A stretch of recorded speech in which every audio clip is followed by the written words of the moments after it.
Hello and welcome to Video Game Hangover. I'm Randy Dickinson and I'm in Harrisburg, Pennsylvania. Hey, it's me, DJ Ross. I'm in Mountain View, California. Every podcast ever. What's up, guys? Next week we'll do that. Each week on Video Game Hangover, we talk about the games that have been keeping us up at night. On this week's show, we're playing Lunark and Tchia. And I promise those are video games. A bunch of random syllables we put together for this week. Yep. No, those are real games. Real, honest-to-God video games. Remember that time I got on here and just talked about a fake game for 20 minutes and nobody realized? There is a podcast that does that. Are you aware of that? Is there? What is it called? Or what do they talk about? It's I'm checking my podcast aggregator. What's it called? I heard a show where the co-host would sort of design a game on the spot, but that sounds slightly different. It's called the Video Game Robot Show. Oh, okay. Well, they use an app or like a little spreadsheet thing that randomly generates a title of a video game and a genre, and they spend some amount of time, about 30 minutes, sort of theorizing what that game would be and sort of designing it on air. Mm-hmm. I've listened to it a few times. It's enjoyable. Yeah. Well, they're stealing our stick, so knock it off. So yeah, that's out there. That's the thing. So if you want to listen to people talk about fake video games every week, there is a podcast for that. All right. But not on this show. This show is real video games all the time. Real. Proudly American made. Well, I don't think my game was American made this week. No, mine's not either. Actually, as I say that out loud, it's very much not American made. So, well, good run while it lasted. Happy 420, DJ. Happy 420 to all of our listeners who celebrate. That's right. That's right. Yeah. Oh, man. We really, one of these years, we're going to, do something. Can we just stop recording and come up with a plan and come back? Just regroup? This would be the year. Yeah, because we've done this for a lot of years, and I don't think one has ever actually come out on 420 before. Yeah. Oh, man. What are your favorite 420 games? What's a good 420 game? Rez, maybe. Oh, yeah. The Tetris Effect. Oh, yeah. Good one. Good one. Same guy. Really loves the psychedelics. There's a common theme there. Yeah. I don't know. Are there video games that feature cannabis in some way, shape, or form? It's not really. It's still kind of taboo in video games, right? Yeah, it's super illegal in Japan, so probably not getting it over there. But I was just like, there's got to be something. They smoke a bunch in GTA San Andreas, right? Oh, sure. Yeah, GTA games. Yeah. There's the guy. Those are proudly American made. Yes. Which is the one that had the Willie Nelson knockoff? Was that San Andreas? Oh, I don't recall. I'm not sure. Yeah, man. Yeah. I mean, certainly Saints Row has embraced pothead culture, I think, in the past. Sure. Yeah. Yeah, I can't think of any others. Depends if you want to, what your goal is. If you want to play as somebody who's smoking a bunch of weed, or if you want to your video game experience to be augmented. You go for something like Rez or Tetris Effect. What is the optimum, altered video game experience? Yeah. Yeah. Probably something in VR. VR would be. Ooh. I imagine it could be dangerous. Could just have a breakdown. Just flailing your arms around, yeah. Yeah. Yeah. We are underprepared. We probably should have done some research on this, but okay. Well, we'll come back tomorrow with our 420 ideas. we have the best 421 episode prepared for you guys. Yeah. What's everybody playing on 421 to sober up? It'll come out on 421 at 421 in the afternoon. We'll finally have all of this stuff figured out. Just a day and a minute too late. Oh, well, next year. Yeah. Oh, what's the green herb in the Resident herb. Evil? Oh, good. Oh, I can't believe I forgot about that. Yeah, what were you thinking? I don't know. I was looking for that red herb. No, really, it's the yellow herb is the one you want. That's the one that increases your health. It seems like it's not ready yet. It's not ready. Yeah, it's not right yet. You have to harvest it at specific points during its maturation or whatever. I don't. Gotta wait for it to get nice and sticky, kind of dank. I wonder if somebody has it's always sort of like, oh, green herbs, huh? What are you doing with the green herbs? But I've never seen anybody really run with it. Somebody's gonna be working on that. Undoubtedly. I finished Resident Evil 4. Oh, nice. It was really good. It is still really good. It's still really good. I think probably let me think about this. Probably my favorite Resident Evil game, right up against Resident Evil 4 from 2005. Well, nice. Yeah. They didn't break it. They didn't ruin it. They didn't make you now suddenly hate Resident Evil. Don't hate it. No, that's always, the lowest, the bare minimum, what you can ask for a remake. Just don't make me hate it. Don't ruin this, just retroactively ruin Resident Evil 4 for me. My whole life has been a lie. I regret everything I've ever loved. Yeah. No, it was really good. I think, I don't have significantly different takeaways now than I did last week. I still kind of feel like it's a really good sort of update. I think I am comfortable in saying, if you haven't played the original Resident Evil 4, just go ahead and play the remake, unless you really care about getting that original experience. I still think the action gameplay is better in the original. So if you really care about that, if you're really crazy about that sort of thing, maybe give the original a shot too, because it's still good.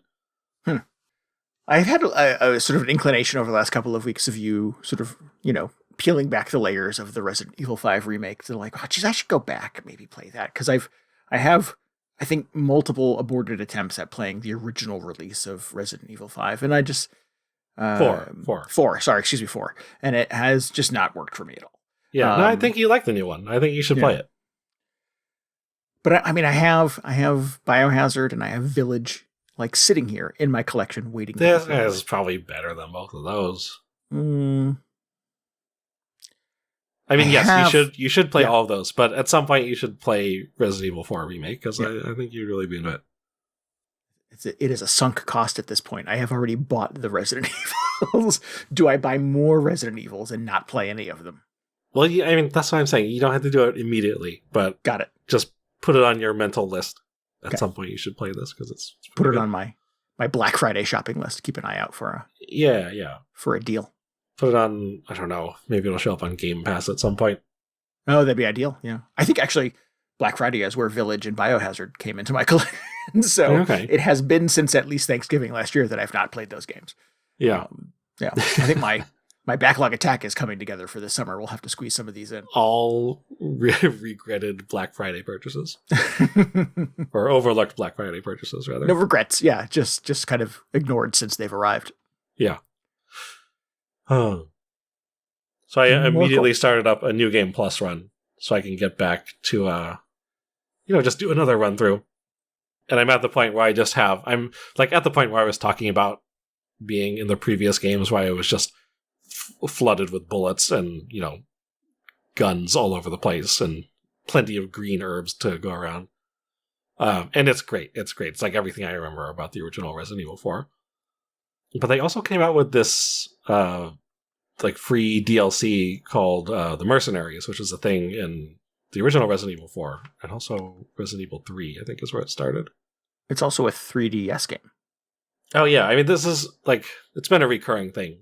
Okay. Since Resident Evil 3, I think. And it's more of an arcadey sort of chaining zombie kills together mode. And you try and go for a high score. Mm-hmm. And I played so much of this in the GameCube version, or on the Wii version, probably both. So it's cool that they're just bringing it back and they gave it to everybody who has the game already. But I'm kind of questioning, I don't know if I need this, if I need to do this again, because it was a whole project. It was playing these levels over and over. They're brief levels because they're all sort of based on how long you can keep the chain going and how much extra bonus time you can accrue. And depending on how you score it, then you unlock amazing prizes for Leon in the main game. And it was super fun, but I just don't know if I don't know if I need to do that again. It's co-op too, right? Is it not? Not this one. I don't think so anyway. That was an option in the 3DS ones. I remember you could play that online co-op, which was a rarity in the age of the 3DS. Yeah, I'd have to double check. I think I saw some people sort of expecting this one would be co-op again, just because previous versions of it have been. But as far as I know, it's still, it's like the single player campaign. It's just single player mercenaries. Gotcha. Oh, interesting. But yeah, so I'm still kind of dabbling in Resident Evil 4. I don't know if I will get back into it quite to the extent that I was ever into the original version, but it's just kind of funny how they keep, just like how much of it they've brought over. Like, they were so faithful with the main campaign, and now they've even got the Mercenaries mode, and I think there's even talk of, like, bringing out some of the, like, bonus features that were in the PS2 version. It's like a little side episode, so it's pretty cool. They're really committed to just recreating the entire experience. Cool. Does your experience with this Resident Evil 4 remake make you want to go play the other remakes that have recently come out? I think I'm probably still fine not really playing those. I mean, maybe I'll try Resident Evil 2 at some point, because it's been a long time since I played that, but I really don't like the fact that that Mr. X is chasing you the whole time. Maybe there's some way to disable that, but, I'm fine being sort of alone by myself in a spooky police station, but just having this thing is always on your heels. It's like, I don't know if I need that. Yeah, that sounds like a lot. Yeah.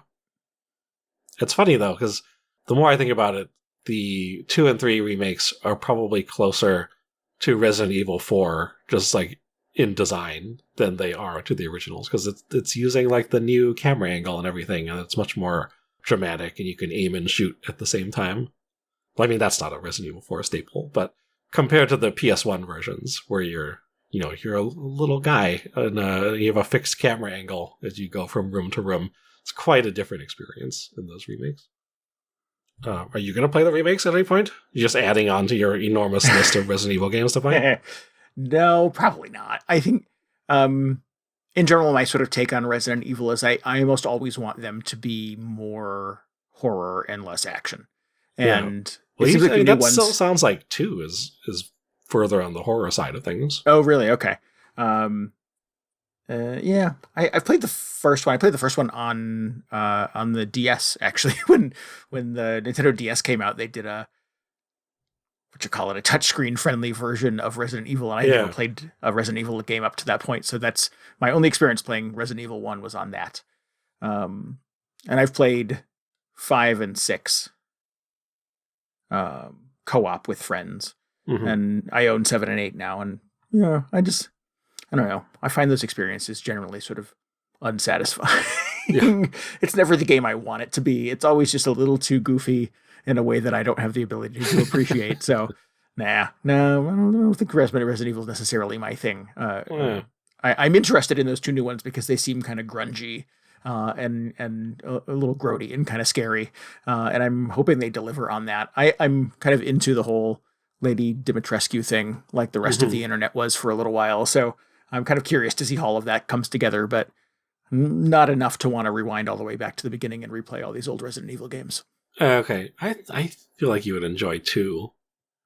Although I don't know. I don't know where your preference is when it comes to like balancing horror versus action.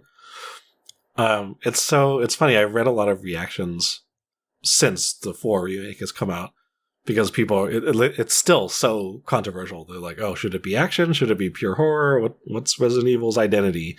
Yeah. And like, just looking back on like the whole series, even back to 1, it's always been a little more towards the action side of things when you just look at all the horror games out there. Sure. Because by the end of the game, you've always got like a rocket launcher, and you're just like tossing grenades at this enormous boss. There's just like boss battles in them. So they've always been a little bit of an action game, as opposed to something like, I don't know, what's the it's not Amnesia. Like those, that's like way, way, way on the just pure horror survival side of things. Okay, I see where you're going with that. See, I always just giving the sort of the timeline that the series started. I always think sort of the partner series to Resident Evil is Silent Hill. Yes, well, I would say Silent Hill also has a lot of action in it. It does, but I think it really, like, it is a lot more sort of, genuinely creepy, blood dripping down the walls kind of moments. Yeah, you do have sort of the ability to hide back, to fight back. You're not necessarily without resources in Silent Hill either, but at no point in Silent Hill do you have a machine gun or a rocket launcher. Why didn't you? I think by the time the third or the fourth one rolled around, you were starting to pack some heat. Yeah, well, I'd probably checked out at that point. So, but yeah. I mean, it's still a very different experience than the Resident Evil games out at the same time. Well, cool. I'm glad you had a good time with it. I get nervous when these remakes roll around.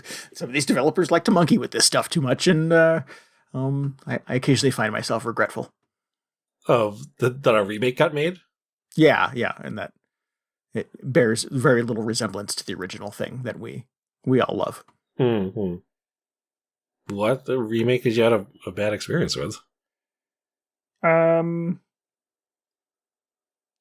Was the one? Well, I guess maybe it wasn't my experience, but you played the Final Fantasy remake that. Oh, the Final Fantasy VII remake. Yeah, there you go. Yeah. I mean that's a very unique case because it turned out they were just lying to everybody when they said they were making a remake. Very weird situation. I don't know if I had time to get into it, but yeah, it's not quite what I was expecting. Yeah, it's an interesting case though because while I am comfortable just telling people to play the Resident Evil 4 remake, I would actually say to people who are new to Final Fantasy VII, like, don't start with the remake because it almost expects you to have played the original version before you get into it. And I think that's kind of questionable. I think part of the goal of doing a remake is maybe you can just like supplant the original version, just like direct people straight to the remake instead of having them to go through this other thing in order to even understand what's going on in your remake. Right.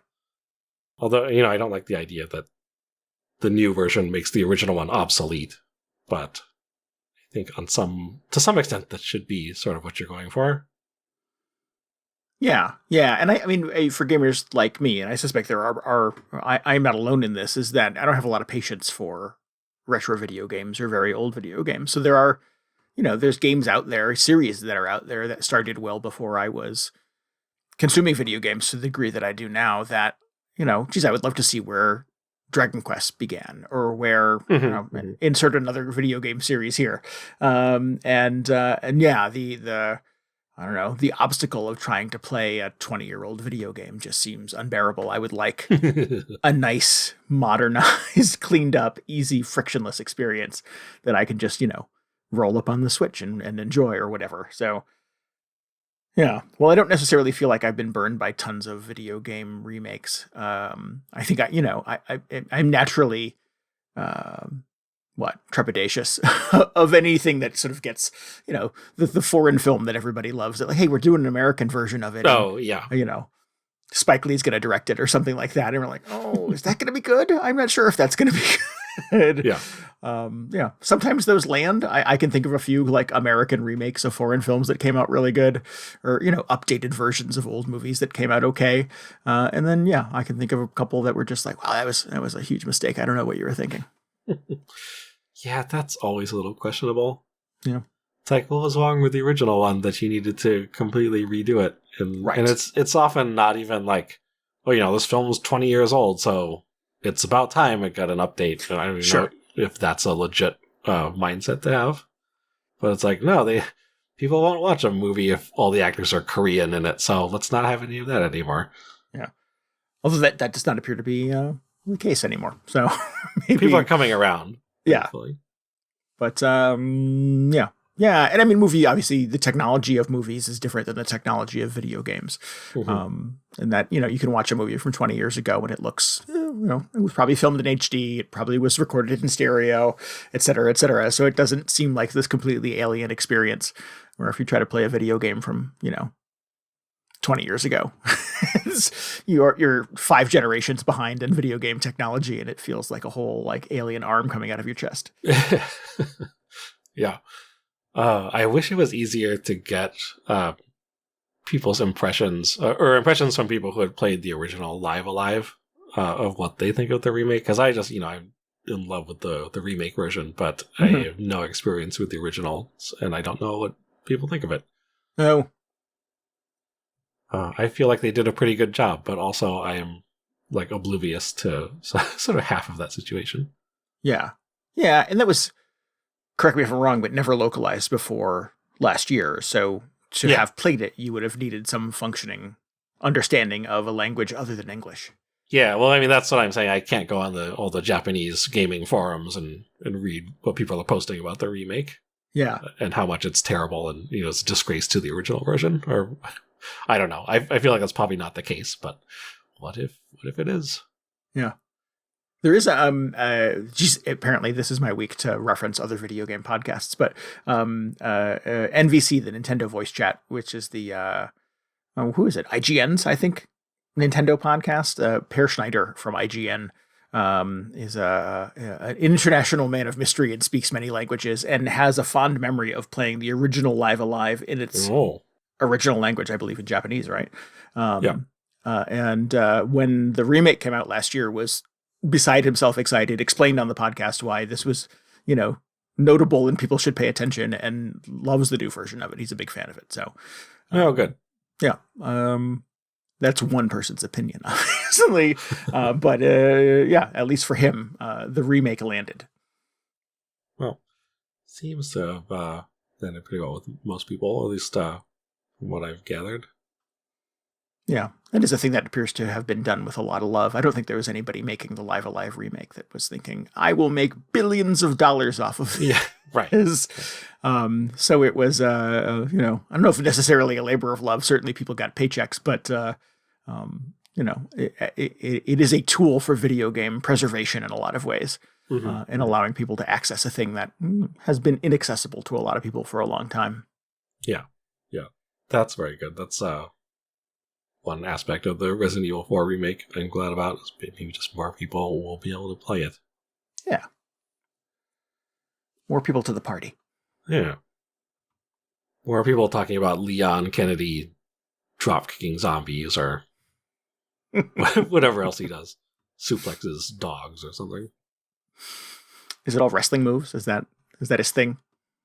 I don't know what his thing is. It's like he went to some special, military training, but they never totally clear on what unit it was, or was he in the Secret Service. He just knows all these Jackie Chan moves now, but it's great, so you don't really question it. Cool. Oh, sounds like a good partner to have around. Oh yeah, he's great. Should we dig into some of the games we've been playing? The other games we've been playing recently? Yeah. So I've been playing. I'm gonna murder the name on this. Tchia. I think that's it. Yep. It is spelled for our listeners Tchia. But it is the main character's name in the game, and everybody else in the game, when referencing her, leaves the T sound out. Yeah. So it's like Tchia. It's like a Tchia pet. Yeah. Or a Tchia head. So, but it's the voice actors enunciate it a little more aggressively than I think Tchia indicates. It's more Tchia. Oh, yeah. So yeah, I'm playing that game. Okay. Okay. This is out on PS5. This is a really cool open world exploration game. You're a little girl who grew up on an island near New Caledonia, which I didn't know existed until I played this video game, which I guess is an archipelago somewhere between New Zealand and Australia. Mm-hmm. The dominant language on the islands is a version of French, and the voice acting in the game is all native New Caledonians. So the developer... So is that French, her name? I believe so. Oh. Or some variation on French by way of Australia, New Zealand, that corner of the world. It's Australio French. Well, it's interesting because, again, not a culture I'm necessarily aware of the intricacies of. So a lot of this has been kind of educational for me. I apologize if any of this borders on inaccurate. Certainly not trying to be offensive or uninformed here. But the developer of this has history with New Caledonia and wanted to reference cultures and habits and lifestyle and things like that from the place where he grew up and his family came from. So built this whole narrative around you being able to explore all of these islands. There's some plot about your dad being taken, and you're a little girl who goes on a big adventure to rescue him, to find him. And through the course of doing that, you get a boat and are able to go from island to island and meet a bunch of different people and meet these little kind of microcosms of culture that some feel very kind of tribal. Some feel there's one group you meet that feel almost kind of Cajun. Again, going through kind of an American filter, and I know Cajun culture is sort of Louisiana by way of France. So there's some element of that apparently exists in New Caledonian culture. Yeah, I don't know. It's been really interesting, and none of it feels like parody. All of it feels done in a way that is very kind of thoughtful and respectful. Like I said, even to the point where the developers have gone and found New Caledonians who speak the native language, the native version of French in that area, to record all of the voice acting in the game. Yeah, that's really cool. Yeah, not necessarily like professional voice actors, but people who, I don't. Well, if you think of what is the developer that did like Heavy Rain and stuff like that, where he would get people to like voice actors who were clearly British or French trying to do American accents, and it never worked. David Cage, that's that guy's name. Yeah. That is not the case in Tchia. Everything in this feels very authentic, and it's interesting. Like, I took French in high school and junior high, almost for 6 years, and I get very little of this. It's usually during like extensive lines of dialogue and little cutscenes. I'm sitting on the corner of my couch, like squinting and listening as close as I can to the TV, and I get some prepositions every now and then. I can certainly hear her name said because it sounds very distinct, but I'm not getting any of the rest of it. So again, I think it's French by way of other cultural influences. But the video game itself and Google, me looking it up, have told me that New Caledonia, the predominant language is French. Is it like fully voice acted? Mostly. It's mostly voice acted. Certainly, like I said, it's kind of a big open world game. So there's a lot of people that you meet kind of on the road or on the course of your travels that are just like speech bubbles that pop up that you have to read. Oh, okay.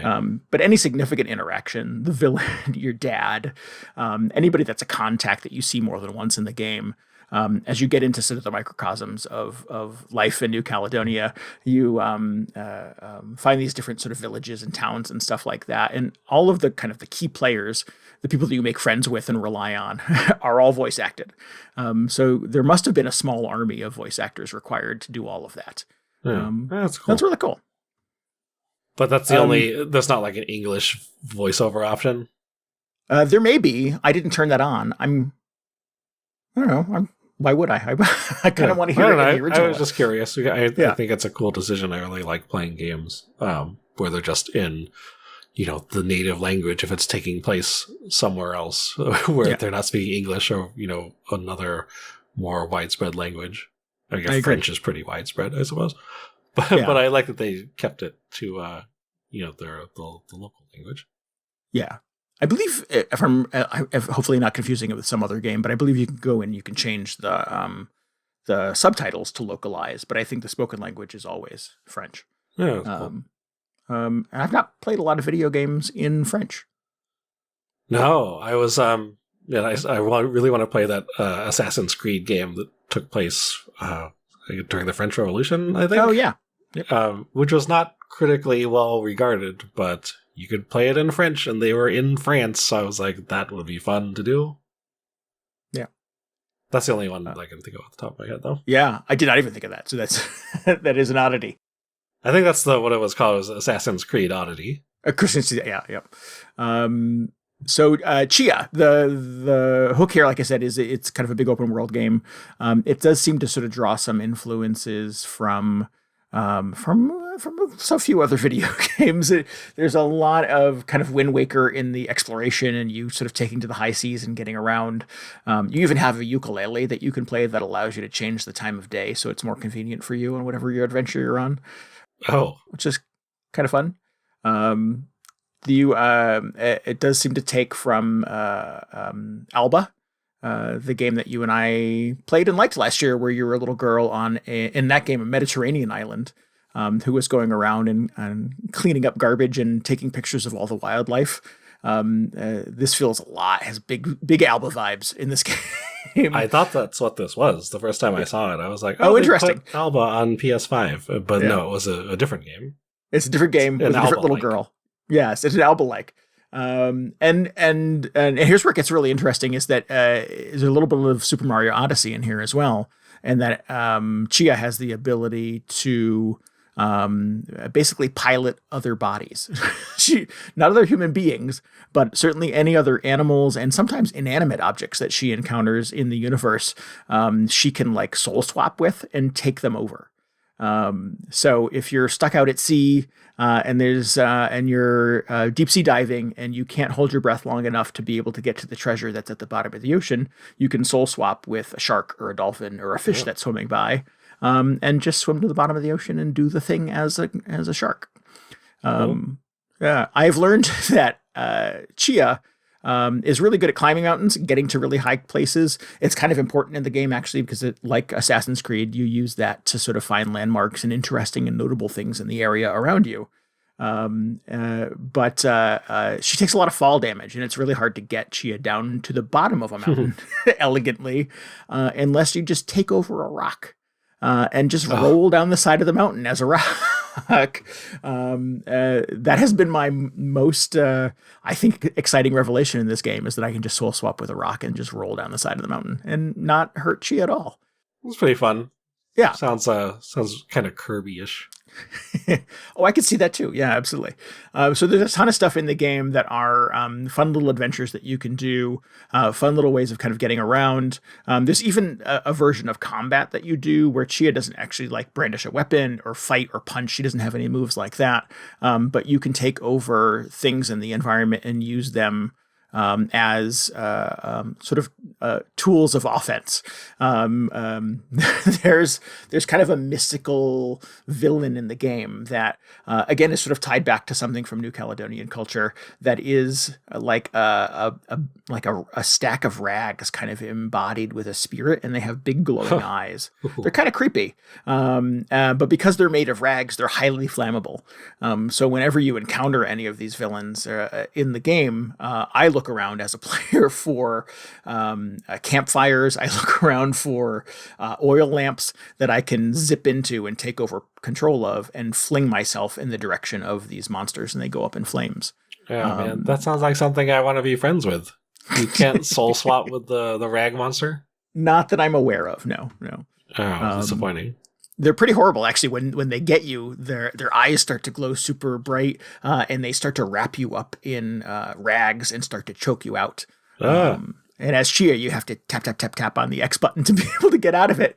You can't always, but sometimes you can zip away and then just embody some other things.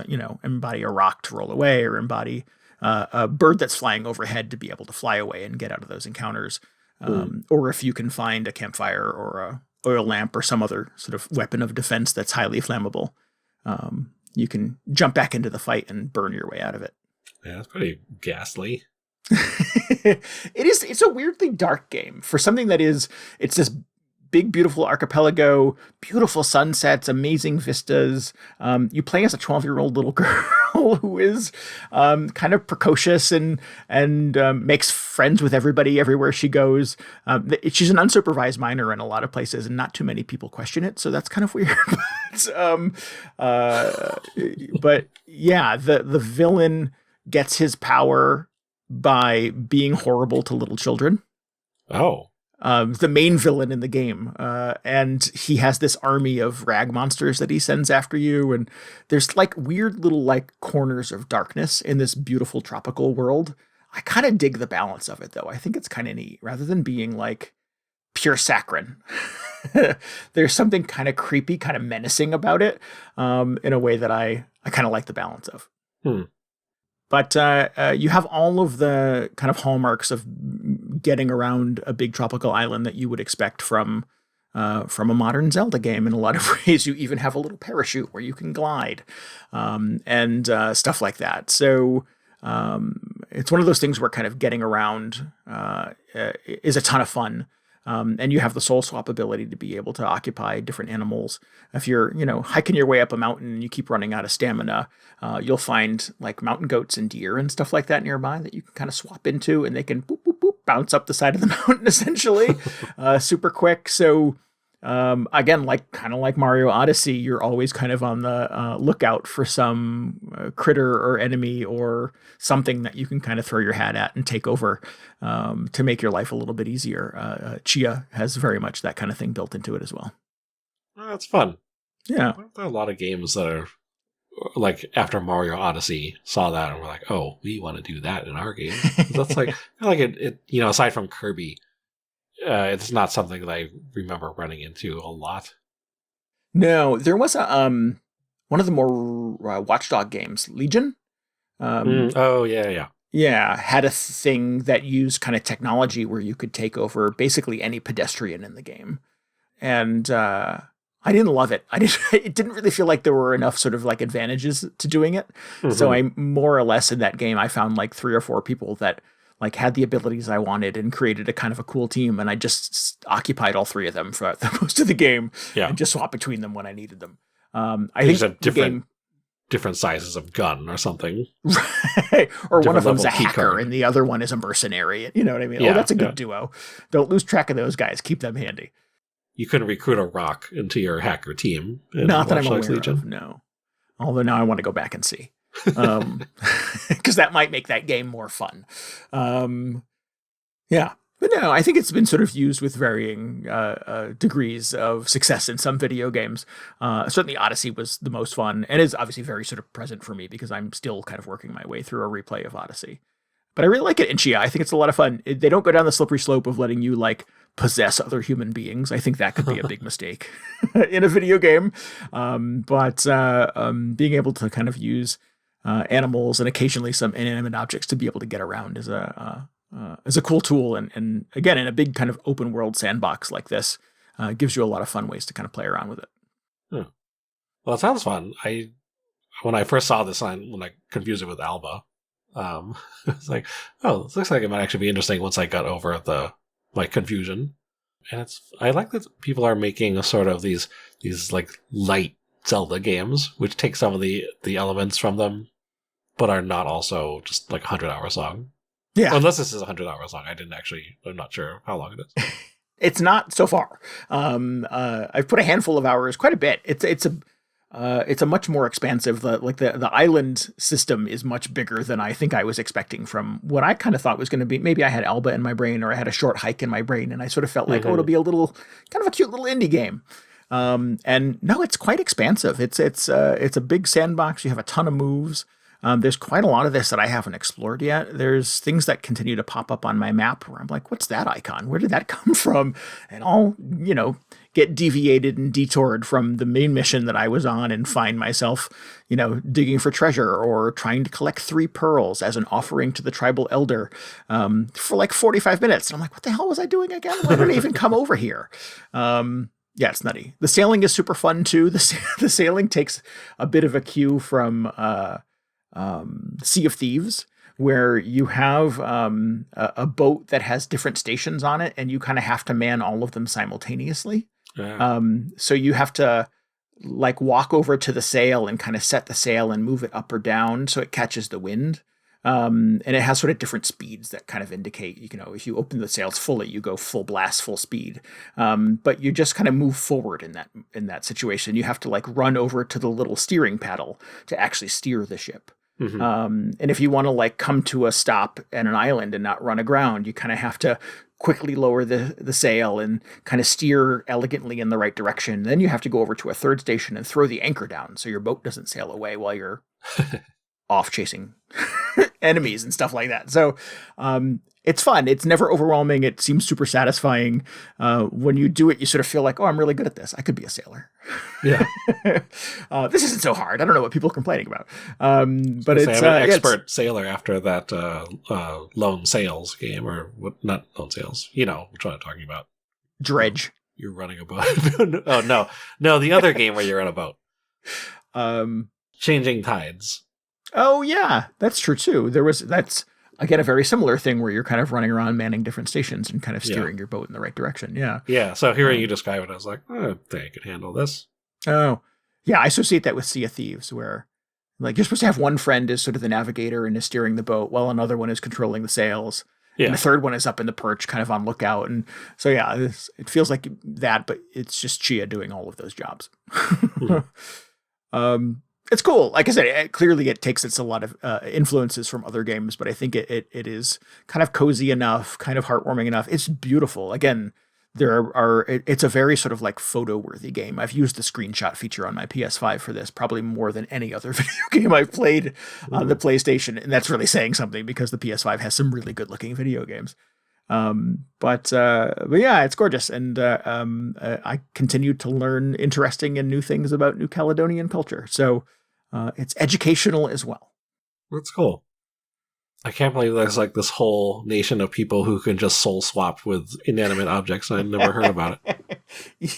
Yeah. I have not gotten the inevitably hammy sort of video gamey explanation for why Tchia can do that in the game. Oh no, she just does it. That's good. It's just a sort of like a thing she sort of discovers and quickly makes peace with. Like after the first time of sort of accidentally doing it, from that point forward, she's just sort of like, oh, it's a thing I can do now. Like, do this from now on. This is what happens. This is just the thing I do now. Sure. So I don't know if an explanation for this is forthcoming, but I don't necessarily need it. That's fine. It's cool. Yeah, no, it's really, really cool. So this is called Tchia. It is on the PS5. I don't think it's on other stuff. It would be really cool if something like this sort of ran on the Switch, but I think it would probably be a lot to make it run on the Switch. So yeah, would recommend. I'm having a good time with it. Is it like more graphically intensive than something like Alba then, I guess? It's just bigger than Alba. And I mean, I know there's tricks that you can sort of get around for how like things stream in and things like that to make like video game experiences feel seamless. Mm-hmm. But there's no like load screens or anything like that in this. It is just one big open world. So it's doing some like loading and calculations and stuff in the background clearly as you're sailing across the map. Interesting. Yeah. So I think while Alba, you were sort of isolated to just kind of one location, one, modestly sized island. In Tchia, it's huge. It's like I said, it's a cluster of islands. Two of them are really big, but there's also, miles of ocean in between with a lot of little islands dotted around and other boats. And all of the places are sort of peopled, and there's villages with people in them. And there's stuff you find while you're exploring too. You find little caves and places where you can carve a statue and put it on a post and it unlocks a door. And there's other little like tasks and things you can do to enhance your abilities and access new things. And there's a lot of like costuming and stuff like that where you can sort of dress Tchia up in different types of clothes and sunglasses and stuff like that. You can upgrade her ukulele to an electric guitar at some point. Oh. Yeah, it's super fun. And there's a lot of like customization and fun stuff that go in it. But yeah, it's a lot of exploration and discovery as you go. I don't want to take all the time on this episode, but I'll also mention that the way that it handles sort of mapping in the game is really cool, and that it's a paper map that Tchia like pulls out of her backpack and holds up. So you're never actually looking at your location in real time. As you find different like waypoints and landmarks on your travels, if you find one of those signs that has arrows pointing in a bunch of different directions telling you how far away the next village is, she'll mark that on her map. I was just here.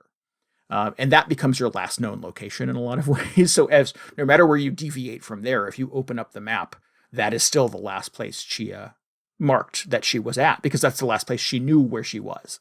And so you have to look around you and look at like formations of trees or where like a village is, or other landmarks are, to sort of figure out like, well, I'm closer to here now, or I could go this direction and find this thing. So you're always sort of trying to find kind of your vague location, but it's not like GPS location like I'm used to in open world games now. So it's a little low tech and kind of fun. And I think it definitely kind of motivates me to just kind of wander a little more than maybe I would do in another video game where I could just set a waypoint and steal a car and drive to my next objective. This doesn't feel like a game that is sort of built to be consumed that way. That's cool. That also reminds me of Sea of Thieves, because the map kind of worked the same way in that, right? Oh, yeah, I absolutely. remember just being lost on an island and having to tell you, like, oh, I'm by some palm trees. Like, come find me. There's a mountain that looks like a skull. Is that on your map? Yeah. Yep. That's fun. I like that. I really, it just sort of seeped into every game, like having a mini map on the screen at all times. Or maybe not every game at this point, but it's just such an accepted thing that it's fun to, not have that and have to sort of rely on your own knowledge of the environment to make your way around. Yeah. Tchia has a compass that you can slide in. If you click the right stick, a little compass will slide in from the right side of the screen, and you can use that at least to sort of get your general direction, get your bearings. And if you're really lost, you can open the paper map. If you click the left stick, I think Tchia will say, I think I'm right about here. And she'll circle a place on the map with her finger. That's pretty big and still pretty vague, but at least it gives you some idea of like what end of the island system you're on or how close you are to the objective. So you're not completely without resources, but for the most part, like we said, it's not necessarily you putting in GPS coordinates and knowing exactly where you are at all times. Is there there's no danger of you getting caught out in the middle of the night or something? You just can't make it back to town in time? No, it's not like Dredge in that, at night on the open seas, the monsters come and you start going insane. No, it's nothing like that. In fact, sometimes I find that, the game is beautiful at night, particularly if you're out in the sea, but sometimes it does make objectives more difficult. So you learn different songs that you can play on your ukulele, and I'll just play a song that turns it back into dusk. That's right. It quickly makes the sun come back up, and I have a whole day ahead of me that I can use to explore again. So, and there's no you don't miss anything by doing that. There's no punishment or disadvantage to that. It's just another kind of tool in the arsenal. Cool. Yeah. It's very cool. It's a really fun game. The more I talk about it, the more I want to go play it right now. So would strongly recommend this. I got it on PlayStation because it came with whatever tier of the PlayStation program I have. It's not the vanilla PlayStation Plus, but whatever the next one is. It's free to play in that. So if you have one of those PlayStation memberships, definitely check and see if Tchia is available to you to play for free. You paid for it, you might as well enjoy it. Otherwise, it's only $25, and it's way more than $25 worth of video game, in my opinion. So, I would recommend if anybody has access to this thing on a PlayStation, check it out. Man, when I got my PS5, I just went in and I was like, all right, I'm going to try this full PlayStation Plus plan, see if I get any value out of all the new stuff they've added to it. And so far, I don't think I've done anything with it, which is about what I expected. But I was just like, okay, it's all kind of an experiment. So I should at least check out Tchia, I suppose. Yeah, definitely. I think the last one that I did full game download was Stray, and that was last summer. So it's been a while since I've really used it too. I continue to collect the PlayStation games, the PlayStation Plus games every month, and kind of add them to my library. But I've not really gone back and played a lot of them. And I'm sort of at a weird point where the PlayStation is kind of my least played console.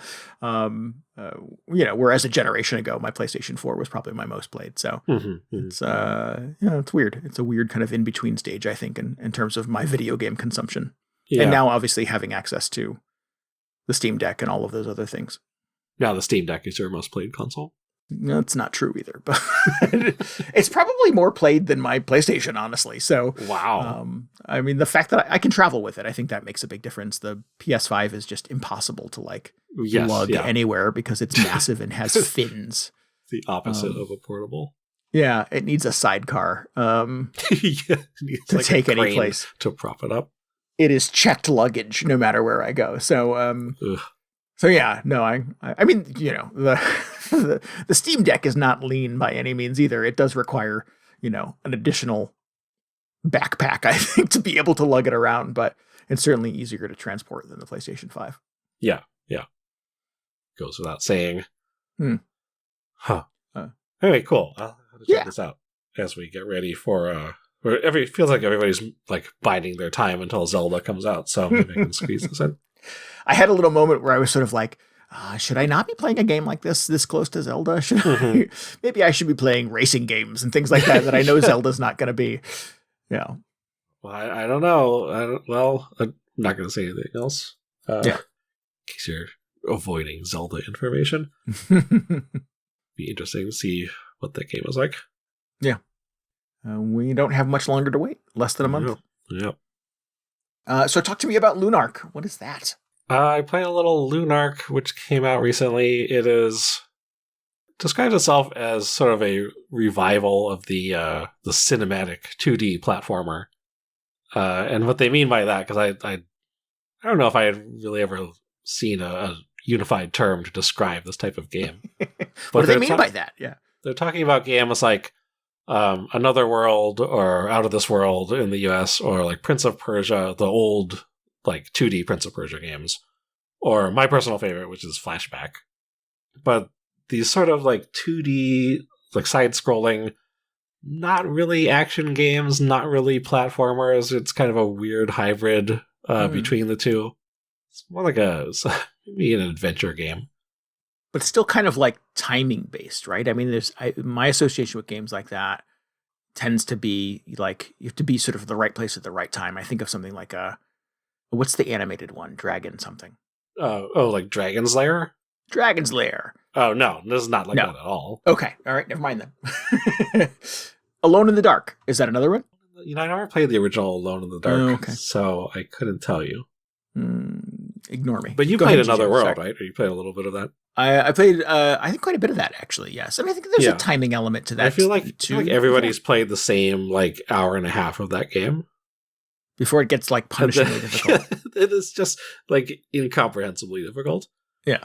But it's similar. All the games I just named are sort of similar, but they're all very different in their own unique ways. It's very similar. It's the most similar to Flashback. In fact, I think the creator cites Flashback and Prince of Persia specifically when he talks about his inspiration for this. But I was having a hard time with the first hour and a half of this, just because it cribs real a lot from Flashback, right down to the protagonist's outfit. He's wearing the same brown leather jacket and blue jeans as the protagonist in Flashback. I'm just feels very familiar. So beyond that, there's so many other similarities too. There's the environments are all sort of designed and drawn in a very similar style and perspective. All the little brief cinematic scenes, whenever you pick up an item or you have some significant interaction, are animated in a similar way, which is actually cool because it this and Flashback and Another World used this rotoscoping animation technique, which was very unique, especially back when they originally came out, because it would look very the animation was very fluid and kind of lifelike, despite the graphics being very simple. So they've sort of recreated that same technique in this. So that's just another thing where it just makes it feel like, a very, very deliberate sort of Flashback homage. So it's almost like they're making a spiritual sequel or a follow-up to Flashback specifically, or at least that's sort of the impression I've got. The premise, and not just sort of stealing everything from Flashback in whole cloth, right? I mean, when does the inspiration turn into just sort of copying it? Yeah, well, I mean, I don't know. I'm not trying to judge the developer on this. Clearly, he's a huge fan of Flashback, but there are instances like just looking at how the guy runs and like all the way he animates. I'm like, oh, he's not going to get in trouble for any of this because it really does. Like, if you squint your eyes, it's like, oh, he's just playing Flashback again. But whatever. Like, I kind of put that aside so I could get into the rest of the game. Yeah, but if you're hungry for more Flashback, hey, have I got a game for you? Right? Yes, yeah. I mean, that's what got my attention. I was like, oh, what's this game that looks exactly like Flashback for some reason? Maybe I should play that, because Flashback is one of my favorite games of all time, so it was an easy target, I suppose. The premise is you're this courier in kind of a like sci-fi dystopian megalopolis or whatever, and you're running missions retrieving secret artifacts, and it feels like there's going to be this whole like alien conspiracy. I don't want to give away too much of what's going on in the game, because part of it is part of the appeal, sort of like in Flashback, is there's this mystery at the center of it. But basically, you get sent on an errand, and then things go awry, and then you have to deal with the consequences. Like suddenly you're on the run from the law, and then you do a bunch of platforming puzzles and little action sequences, which is very much in the vein of Flashback or one of these previous games. It's interesting because it's, like I said, it's not really a platformer like Mario, where it's very timing based and kind of twitchy. You have this very deliberate sort of moveset and motions you can perform that makes it almost feel like a puzzle game in a lot of ways. Because a lot of the times your objective will just be to like get to a door. Oh, but the switch to open the door is on the other side of the room, and the door only opens for like 15 seconds, and you have to figure out how to navigate over to it and avoid all these obstacles on your way, so you can make it to the door before it closes. And it feels like it's really leaning into that more so than Flashback did, which I think is interesting. Flashback, I mean, I don't want to spend the whole segment talking about Flashback, but it was such a weird like balance of action and the sort of puzzle platforming. But for the opening hour or so, Lunark was doing a lot of sort of the puzzle aspects, which I thought was cool. And the sequence I just got through has had a little more of the action, so I guess it goes back and forth in this case. It's interesting the fact that it's so closely based on Flashback, and the developer has said like it's a revival of this genre, but also they've taken steps to like modernize different aspects of it. And there are a few cases where I can see that, like, oh, okay, so your like health and shields work a little differently, but it's still got this weird control scheme that Flashback used. It's still got kind of like the combat and action wasn't great in Flashback. It was by no means an action game, but that's just the way the combat works in this. This way it works in Lunark, so it's still like the combat is not so great. But it really does feel like you're just playing Flashback at points. So I don't know. I guess that's a plus for me. It does feel like there's a bit of a missed opportunity to take the controls from Flashback and like tune that up a little bit to make it a little less frustrating in certain cases. Like I just did this big escape sequence where you're being chased by this big thing, and you have to do all these platforming challenges very quickly. That was not great. It was, it doesn't feel like the game is really designed to be played or to like play through that scenario in. So that was just, interesting decision. But that is a scenario in the game you had to play through despite that. Yeah. But I don't know. It's made me go back and question what I really enjoyed about Flashback or like Another World or those types of games. Because it was like, it definitely wasn't the action. I mean, like a little of the action was okay. But I think a lot of it was just, the story was actually really interesting in Flashback. Because, there's this whole sort of sci-fi conspiracy. It was told in a way that felt very like adult compared to whatever else I was playing. It wasn't like Legend of Zelda or whatever. These were like adults making decisions.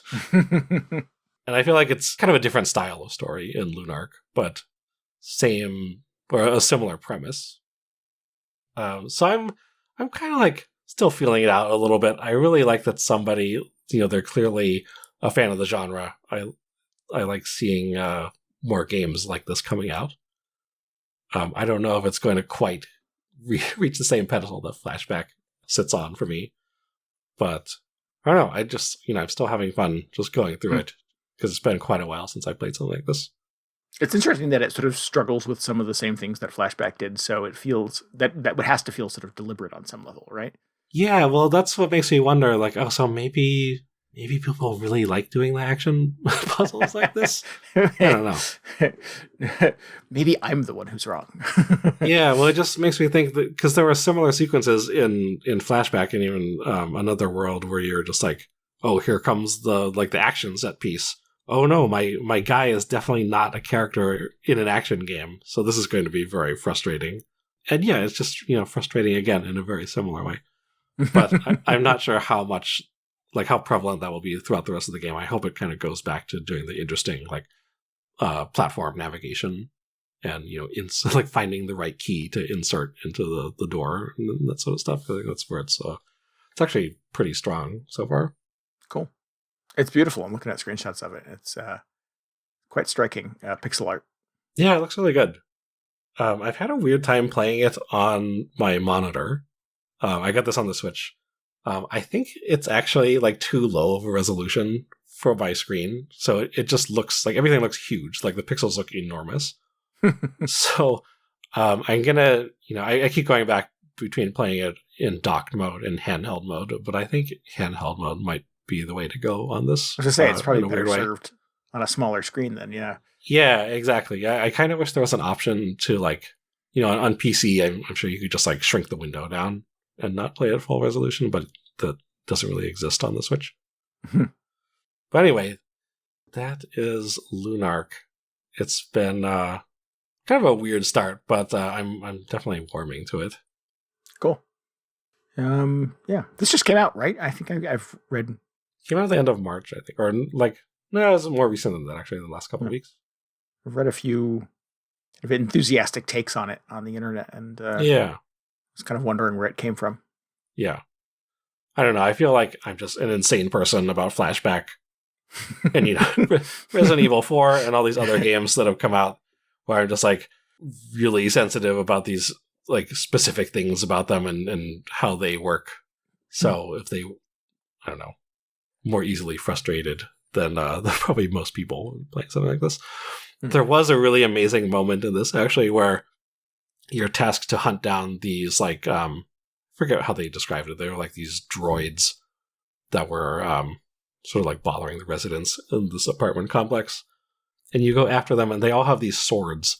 And I realized that, like, oh, these are just the guards from Prince of Persia.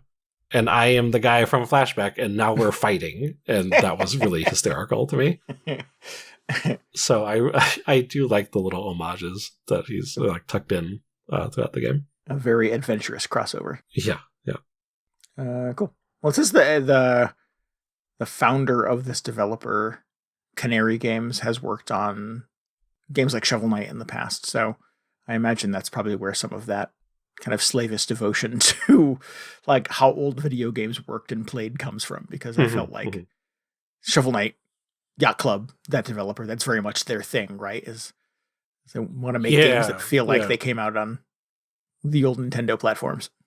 Yeah. Also worth noting that it was largely just a solo developer who did most of the work on this. I think he did all the programming and art and the audio as well. He does the music too, right? There's a soundtrack here that's all him. Yeah. So I looked at the, I just ran through the credits really briefly, and just listed him as being the lead on all of this, and then he has some support teams in other areas. I'm sure it's awesome. Common, but it's really impressive that this is more or less a solo project. A really successful Kickstarter campaign. Johan Vinay is his name. Yeah, I wasn't going to try and pronounce it, but you're the French speaker, so I got it. Yeah, I don't even know. I think it's French. I could be totally off. I mean, too. With apologies too to that guy. Maybe he's from New Caledonia. Who knows? Maybe he's gonna soul swap with me or whatever. It's the all New Caledonia episode of Video Game Hangover. Well, cool. This looks really neat. I don't know if this is my thing, but it's very pretty. Yeah, I don't know. I think it takes a certain sort of mindset. I don't think you ever played Flashback, or you played a little Out of This World.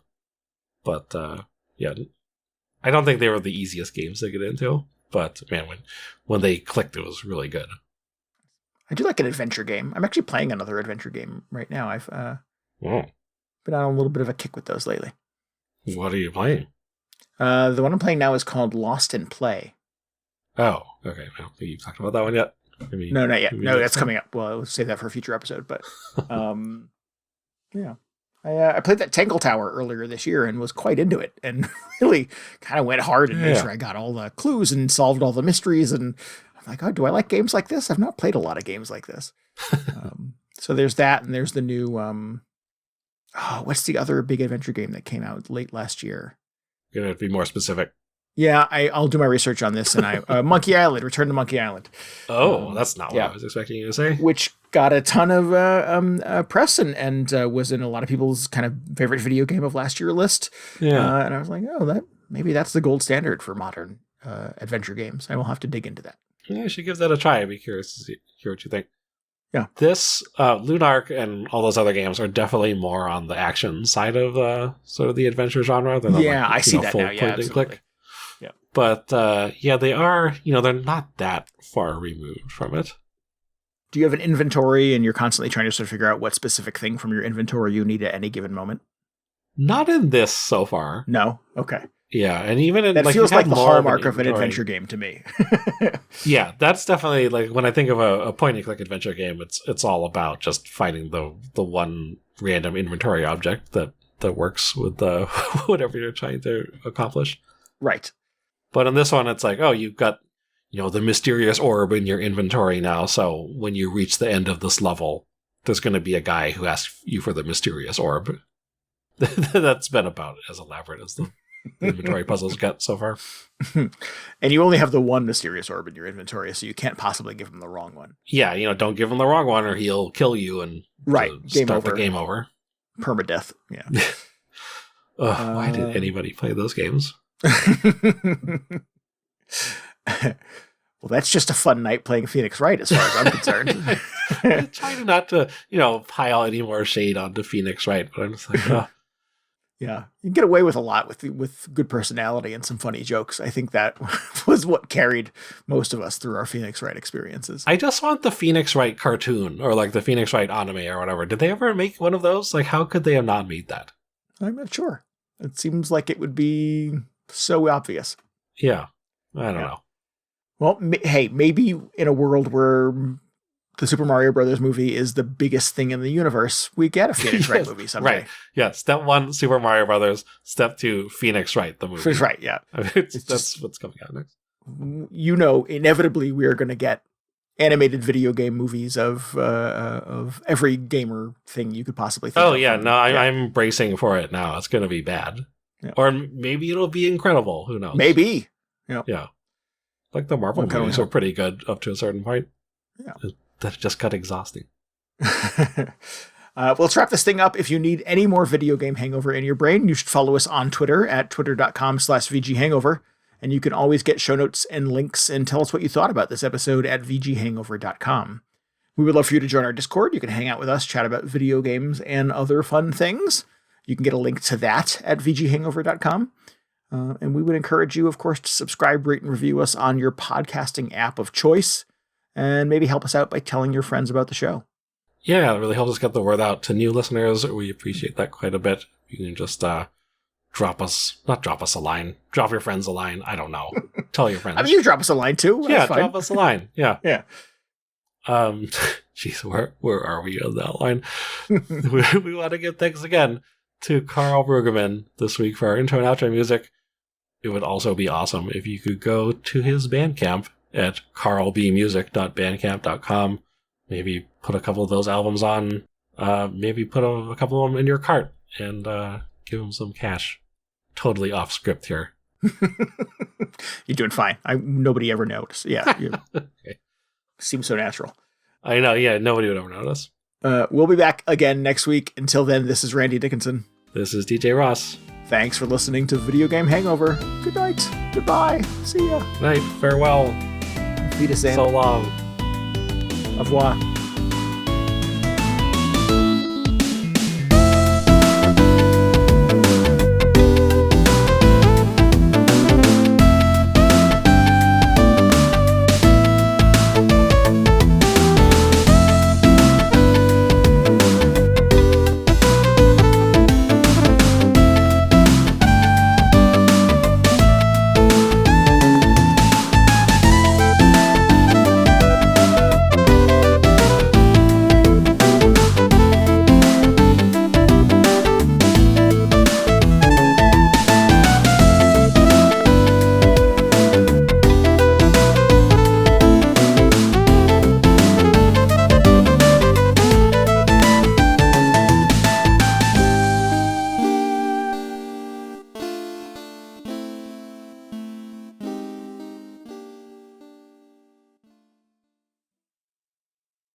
That's French.